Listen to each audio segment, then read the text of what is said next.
just watched again the Big Short movie, and maybe my third to fourth time. And that's what I learned about passive investment. So again, I like to talk about this channel about being control of my life, right? The being control of my investment. And in this movie, you can see that we are players. We are very small players. We are bystanders, right? We are a very small actor in the big game of the banks and regulation and the Fed and the politics. And there are so many things that we have no idea what's going on around us. Even if we think we know something, for every little thing, there are so many layers. Like the banks and the big corporation, they're creating products, right? They're creating new products, okay? So they can make more money, but usually it's a zero-sum game, right? Someone is making money and the other is not making money.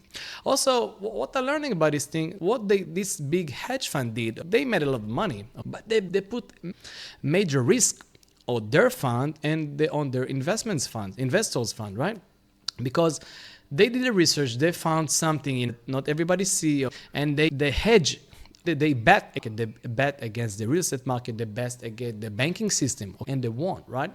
But it cost them monthly premiums, and along the way, it cost them a lot to put some doubt in the research, doubt in their assumptions, and also the investor thought the same thing. And I personally don't like to have those kind of risks. It's nice to have this kind of returns, right?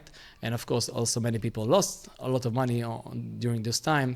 But I prefer to have a very conservative risk. I want to know that it doesn't matter what's going to happen. I don't know what's going to happen with the Fed. I don't know what's going to happen with interest rate, inflation, with the economy, with politics. All the time we are getting some new news about what's going on with Russia and Ukraine and the oil market. I don't know. It's too complicated for me to understand what's going on and how can affect my investment. That's why I choose to stay away from this kind of stuff, because all of these big factors, if you're in the equity market, like the stocks, bonds, all this kind of stuff, or mutual funds, and most of your pensions are in those markets, you're going to get affected. You're going to get affected. Again, when the market goes up, we're going to ride this great wave. What's going to happen when the market's going to go down? Also, the real estate market. You have the big companies like the BlackRock and Open Doors. And they are coming with lots of money, right?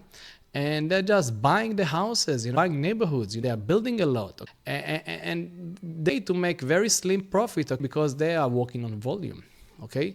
And they have they're going to get a cheap money from banks or different kind of lenders. So there is no way you can compete with them, okay? There is no way you can crush the market if you are competing against BlackRock, right?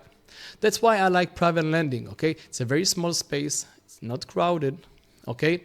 And you are creating your own economy. Okay, you are creating your own economy.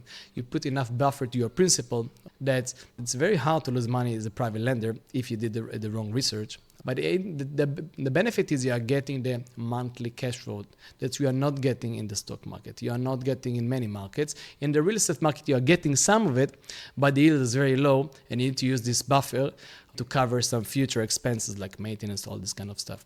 If you want to learn how to stay away from this crazy nonsense of this news, how to create your little economy, how to make a small retirement account that's going to provide you passive cash flow, okay? So click on the link below, passive retirement account, and you're going to go through a very short training, okay? It's going to show you how you can become a private lender so you can enjoy those benefits. Talk to you soon.